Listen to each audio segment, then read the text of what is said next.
Hey everybody, to all of you, my colleagues and friends of the Partners of the Americas family, I wish you a wonderful and safe 2021 with the hope to connect again in person soon.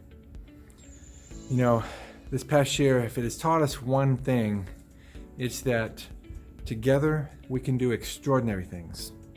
Last year, many of our programs and services were halted when the coronavirus first reached each of our communities. Yet, we were able to adapt our work and accomplish so much because of your resilience, your creativity, and perhaps most importantly, your passion for the mission of Partners of the Americas. So thanks to each one of you for your dedication and your sacrifices made this past year. And I think it's important for us to take a moment to remember, and probably even more important to not forget, those who were the most impacted by the COVID-19 pandemic, also the continuing social injustices, and the political divisiveness in so many of our countries. All of this has sadly taken its toll and played a leading role in the losses and even the breaking apart of families, friends, and communities.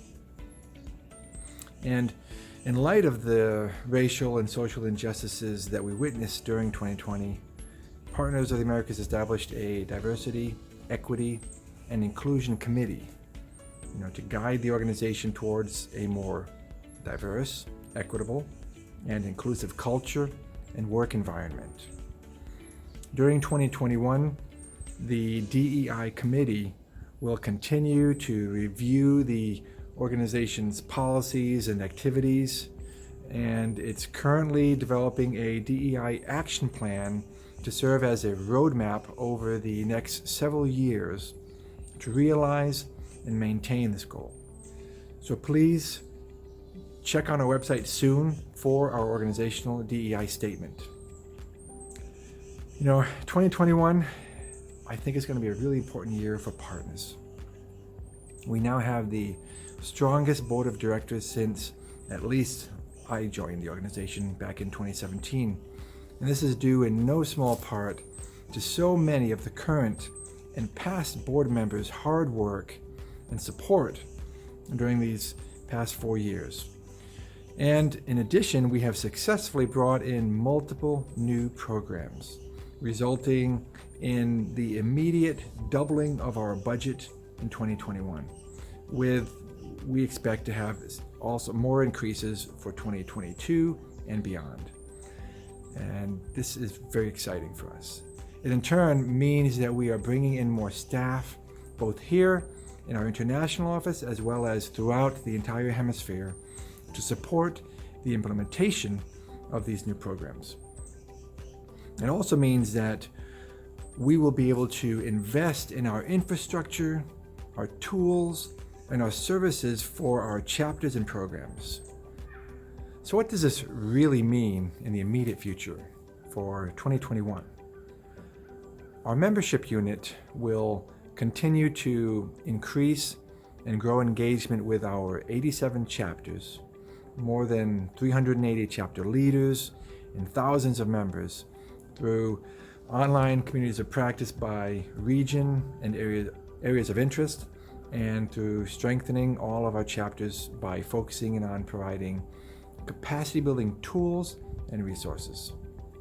We'll be almost doubling our capacity to be able to support all of you out in the chapters and the countries where the real work of achieving our mission gets done. There's so much that our chapters do, and it is just not possible for us to be able to reflect that here, which is why we're focusing in on our IT platforms. These will allow the more active chapters to share your successes and lessons learned, and the rest of the chapters to learn and grow. We do all of this keeping our focus on connecting, serving, and changing lives.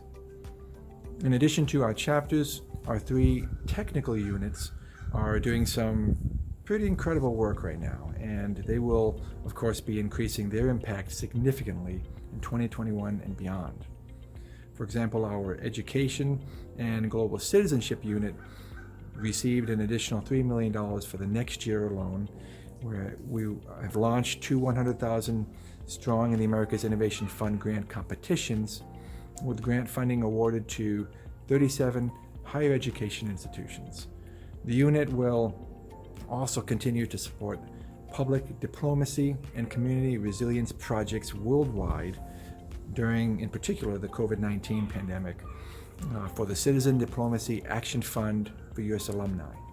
And going into 2021, these grants will enable the alumni to build resilient communities, foster alumni network development, and promote media literacy education worldwide.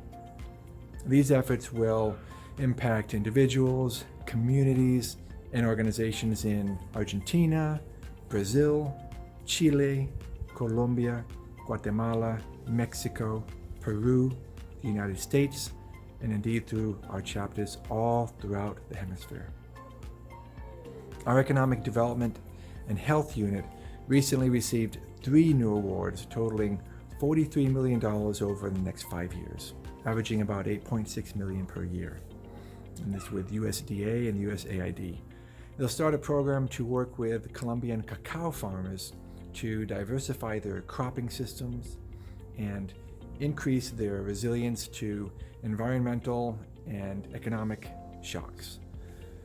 And through our Farmer to Farmer program, the unit will continue to recruit remote volunteers to conduct virtual agricultural assistance assignments until it is safe for the volunteers to travel, of course. And this will occur in Burma, Colombia, the Dominican Republic, Guatemala, Guyana, and Jamaica, as well as supporting partner organizations in Burkina Faso, Cambodia, Morocco, the Philippines, and Trinidad and Tobago. And we're also excited to continue our efforts for another couple of years to improve nutrition through fortification of staple foods in Haiti. Our Child Protection Unit received 3 new awards totaling over $57 million over the next 5 years with USAID and U.S. Department of Labor, averaging about $11.4 million per year. And these programs will strengthen awareness of Mexico's labor justice reform and strengthen Mexico's capacity to identify, prevent, and mitigate the impacts of the 2026 FIFA World Cup on the realization of labor rights and human rights guarantees. And thirdly, we will advance Colombia's compliance of labor rights laws in the port sector. We're also very excited because we're beginning our largest program ever in Partners of the Americas. And this is focused on increasing the capacity of the Colombian education system to provide sustainable and inclusive quality education in areas impacted by migration.